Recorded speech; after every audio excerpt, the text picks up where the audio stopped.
Good day, everyone. Welcome back to the Spa Sisters podcast with myself, Carly, and my co-host, Julie.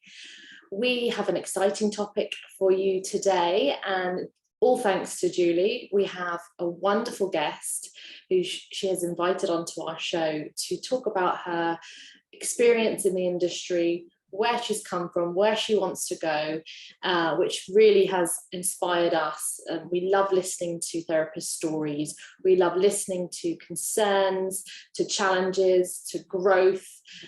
So take it away, Julie, and introduce your wonderful guest for us. Thank you so much, Carly. Great to be back here again. And I'm so happy to see Fikemi Adeyemi. Is that right, Fikemi? How I got it good at this time? Yes. Thank you so much for being here. We met not so long ago, but you really inspired me as well. And I was very much taken by your story, and I wanted to have you on the show so that you could share that with our viewers. So I met Fikemi recently in Lithuania, where she's took up a post at a beautiful spa. And she's also, taking the opportunity there to do some very exciting studying. So she'll tell you all about that later. So Fikemi, let's get started. Can you just give us a quick highlight over your journey so far to come from your home country to Lithuania? Where have you been traveling and you're studying and all that kind of stuff? Okay, so my journey started about 14 years ago back home in Nigeria. And then I realized that it was more therapy. This therapy was beyond just doing massages and touching the clients. It was beyond that. But you tend to understand the system, and then your hands do wonderful things, and the way you can touch and affect a person's life positively. So I decided to do more studying, which I did at the International Academy of Health and Skincare in Cape Town, South Africa. I did a health and skincare therapy, and then I got my international qualifications in ITEC, in CIDESCO, and also SAAHSP, which makes me a member of the South African Association of Health and Skincare Professionals. Then I went back to Nigeria. I did some work there, lecturing, medical aesthetics. From there, managing a spa, and found myself in the Middle East. And because I love to travel, I love adventure. I stayed in the Middle East for about 2 years, 7 months, and then now in Europe, Lithuania, where I work as a spa and beauty therapist. Wonderful. Wow. That sounds to me like a whirlwind of what you've been doing. And you said that's the last how many years? In the last 14 years. Wow. Okay. So can you just tell me a little bit about what attracted you to want this international career, apart from obviously your love of travel? Okay, because I want something it's really, really broad. What we do is very, very, very broad. It doesn't just restrict you to one thing. And I like something that is broad, that keeps evolving, and you can keep learning every time. And the system, the body is so large that you learn so many things every time. Every moment you realize this, you realize that you learn. So it's very interesting for me. And of course, learning different cultures, understanding the way different cultures and different countries tending to see therapy and how they go about therapy. So it's really, really amazing where you can learn, so many things holistically, even the scientific aspect. So it's just really, really, really interesting to be able to put that and combine it with the body and with the medical aspect as well. So it's very, very interesting and very amazing. Super. So, with these moves, what's it been like adapting to, every time adapting to the new country that you're in? Because obviously where you are now, I mean, the language is quite challenging, isn't it? I remember that, we were trying to learn some words together. And so do you make an effort when you go to a country to learn the language in some respects? Yes, I do. And I make an effort to also understand their culture, and their beliefs, and respect it as well, because that's the way they live and that's the way they are. That's the way the countries. So for me, I keep an open mind, and I'm ready to learn, and I'm ready to understand, the way things are done in a particular country when I go there. So when I was in the Middle East, I had to understand the way the culture is, the way, especially during the Ramadan time, it's just different, So it's very, very different from the way it is all over the world, but it's the way their culture is, which was interesting to experience. And then moving here with the weather as well there, and then moving here, it's different as well. The weather, the language, and learning the language as well. There's so many things to put in consideration when you're talking to somebody. So it's really interesting, and challenging. So, and I like challenges. Challenge though, Fikemi. You like a challenge? Yes, I do love challenges. Yeah. So, what's your tips and tricks, for this kind of adaptation? You mentioned there about keeping an open mind, but are there any other tips and tricks about how to sort of, find new friends, find your place? Yes. You'll always, once you start with an open mind. When you start with an open mind, you don't have any expectations. So you get to where you're going, and you don't get disappointed by, I expected this and I expected that. So it's easier for you to adapt and being open to other cultures, because when you get there, you don't even only meet the citizens of the country you're going to, you meet citizens from other countries. So you keep an open, and they might not even be the same, have the same religious beliefs with you. They might not have the same ideas with you, but then if you have an open mind, you can always accept somebody else's and some other cultures and everything, and you respect it. So I think that's the most important for me, and it has really helped, because whatever it is, I just take it in the stride it comes, and then I know there's always a way. Everything has a solution. That's another thing I always have in my mind. Every solution. It sounds super practical. Great. And so if you're looking, just imagine you're looking for a new assignment. What would have to be there to make you want to leave and try something new?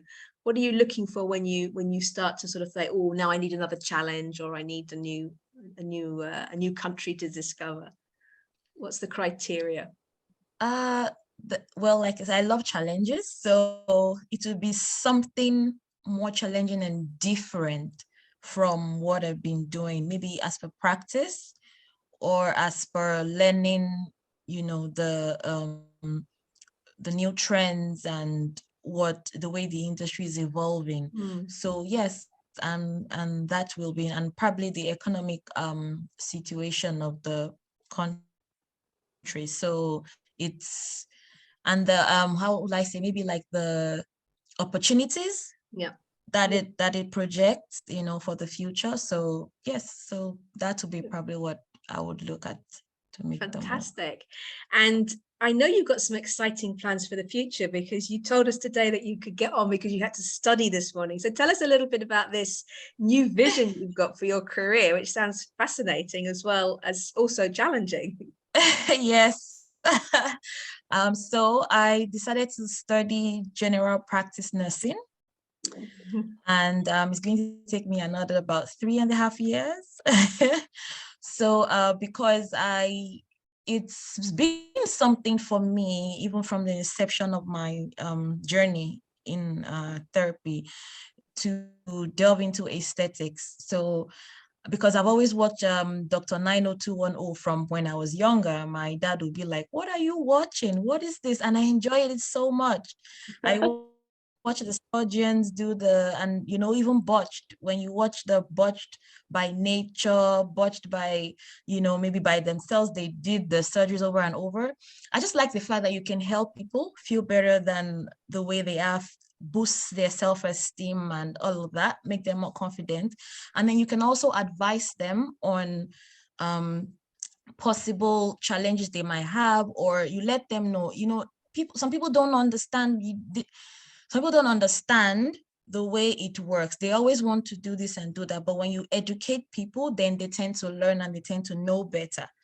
So it's just really interesting for me. And then you understand the body more.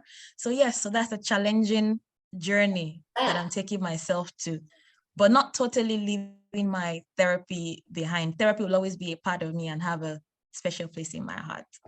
And it's nice to be able to offer sort of both sides of that, you know, the holistic and aesthetic are coming together of late. They're really fusing together. You know, there's an understanding from a more clinical aesthetic point of view that if that's the guest that or client that wants that, they go for that.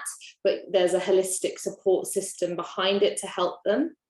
And then vice versa, if someone is going down a holistic avenue to seek wellness, health, self-care, you know, they are inclined to go down that route, but then they can be exposed to the aesthetic side of the industry as well as an option, and it's just working the two together.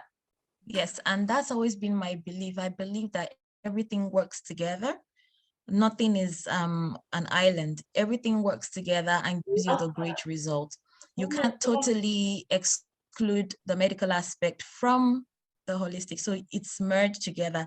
Just like the presentation I had today in class was about actually letting you know that you work wholly.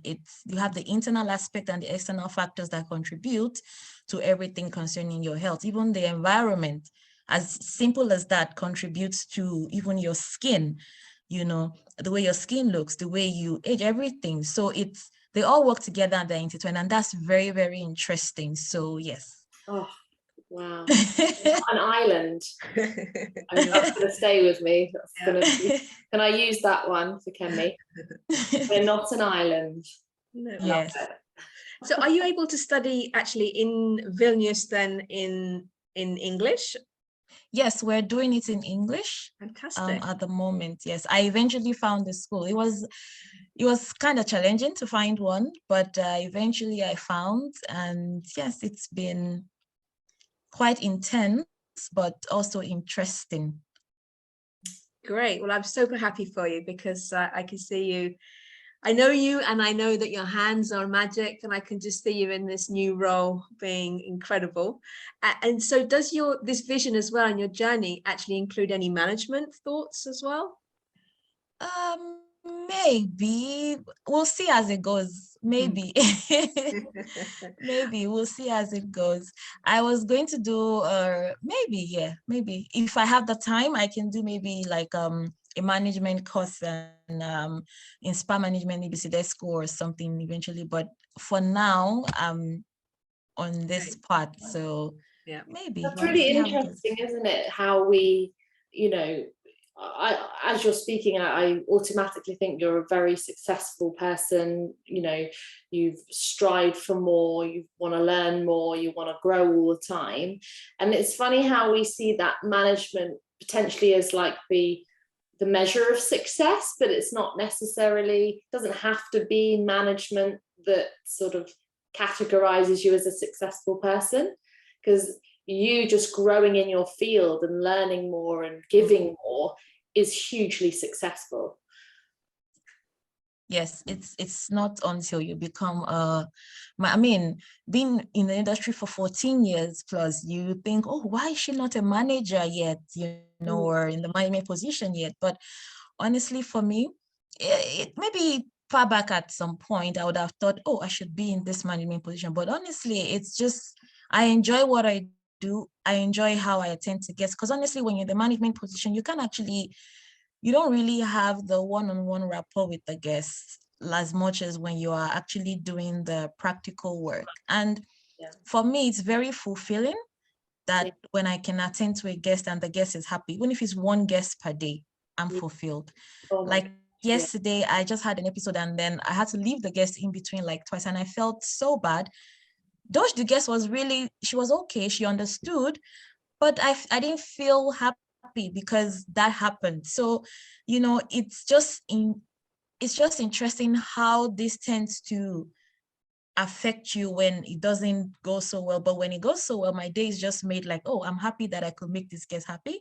The guest was happy with my service, and it's fulfilling for me. But when you're in the management position, which is good, it's a good thing, you know, career-wise, it just doesn't give you that one-on-one, you know, daily with the guests, whereby you share different experiences and different things. And in a way, we are kind of counselors. I say that to people. We're counselors in a way, because you end up seeing, I had guests from before that we've become really close friends. You know, we formed that sisterhood from being my guests and, you know, clients, and they share really private things with you because they've come to trust you, and, you know, so it's very interesting. Great, fantastic. I love that. So what would be your 5 top tips to any therapists who are looking to either shift in their career like you're doing, or who want to go and work abroad? You know, have you got your 5 top things that you would recommend, you want to share as your nuggets of advice? First, take that step. Take that step, you know, don't overthink it. Take it, you know, have an open mind, be ready to learn, and believe in yourself. Nothing comes easy. You have to sacrifice, in the sense that you have to sacrifice and go through those things, but always believe that everything has a solution. It took me a while to realize that, but I had to realize and see everything always has a solution, because you tend to stress and like, oh, how will I do this? How will this happen? But eventually it works out. It works out, and you're like, oh wow, I was just worried for nothing. So it's first, take that step. Secondly, have an open mind, believe in yourself. Everything has a solution, and nobody is an island. Nothing is an island. You will always need the support everywhere you are. Just get all the support you can get and all the knowledge. And Fikemi, I'm just interrupting here, Julie, because I'm so inspired by this chat. Obviously, every therapist and every therapist's journey is different. And I just get the sense that, you know, not every therapist has the same goal and desires and dreams. But I feel like your life and the way that you take life with your own hands is kind of due to, you seem to have a really powerful sense of values, which I think comes from, I'm assuming it comes from something more fundamental than just the experiences that you've had in your life, you know. Would you agree? Yes, I would. It's everything is together, plus including the experiences. Yeah. Even the experiences. Oh, wow. And just to close, Fikemi, what is the best piece of advice you've ever received? Best piece of advice: patience is a virtue. Well, every therapist needs patience. They sure do. Yeah. Patience is a virtue. Oh, wonderful. So, Carl, I don't know if you'd like to ask any more questions. My big one was just getting that sense of your values are so strong, and so you have so much integrity. It really does come across. Yeah. And just a real inspiration for therapists out there who might be looking for another challenge and might be scared to take the next step. I think as therapists, when we're in the room, an awful lot of the time we're in silence and we are overthinking, and we let that internal dialogue consume our ability to progress. So that's been so refreshing to hear from you. Thank you so much. Thank you so much for having me. And please do send my love to the team. I hope they're all doing well, and who knows, maybe soon next year we can get together again, but you're always welcome back on the podcast, Fikemi. Thank you so much for having me. It was lovely to meet you, Carly. So nice to meet you, Fikemi. Thank you. I hope to meet you in real life one day. Yeah. Hopefully. Take care. Bye. Have a good day.